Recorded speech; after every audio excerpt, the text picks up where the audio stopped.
আসসালামু আলাইকুম ভিউয়ার্স, আশা করি সকলে সুস্থ আছেন, ভালো আছেন। আজকে নিয়ে চলে আসলাম একটি অন্যরকম ভিডিও।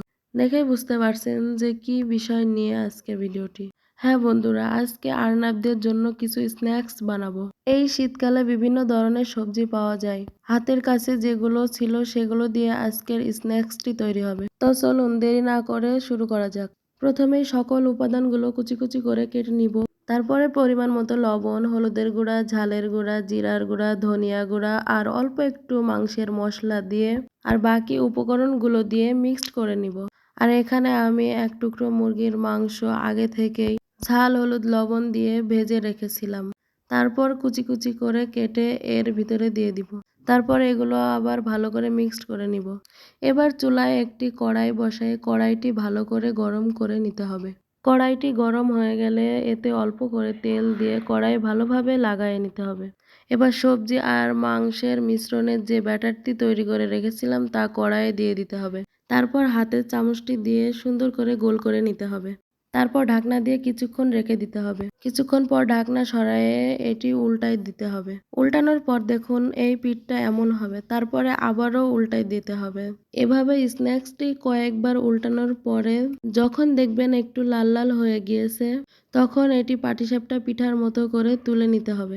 আজকের স্ন্যাক্সটি রেডি। এটি আরেকভাবেও করা যায়। কড়াইতে বেশি করে তেল গরম করে নিয়ে 1 চামচ ব্যাটার দিয়ে উল্টায়ে পাল্টায়ে সুন্দর করে ভেজে নিতে হবে।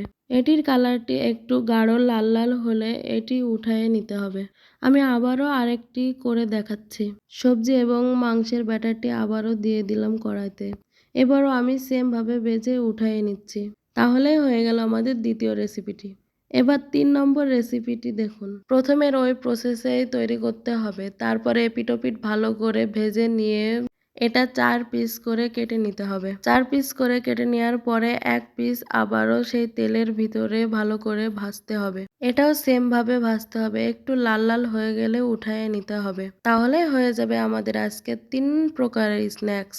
আর হ্যাঁ, অবশ্যই করে মনে রাখবেন যখন কোনো তেলের খাবার তৈরি করবেন, খাবারটি যে পাত্রে রাখবেন সেই পাত্রে অবশ্যই করে একটি টিস্যু দিয়ে নিবেন। তাহলে অতিরিক্ত তেলটি টিস্যুতে টেনে নিবে।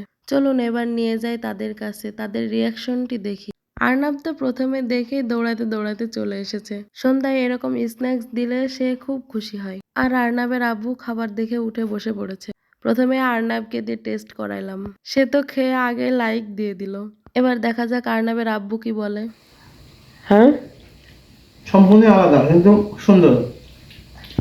যাই হোক, ওরা এদিকে খেতে থাক আর আপনারা এদিকে like, comment, share and subscribe করে রাখুন, যাতে পরবর্তী মজার মজার ভিডিওগুলো সবার আগে আপনাদের কাছে পৌঁছায়। আর আর্নাব একবার করে খাচ্ছে আর লাইক দিচ্ছে। এক হাতে না, সে তো 2 হাতে লাইক দিচ্ছে। খাবারটি আর্নাবেরও খুব পছন্দ হয়েছে। আপনারা তো দেখেই বুঝতে পারছেন তার আকার ভঙ্গি। আজকের ভিডিওটি এই পর্যন্তই। সবাই সুস্থ থাকবেন, ভালো থাকবেন। আল্লাহ হাফেজ। বাই।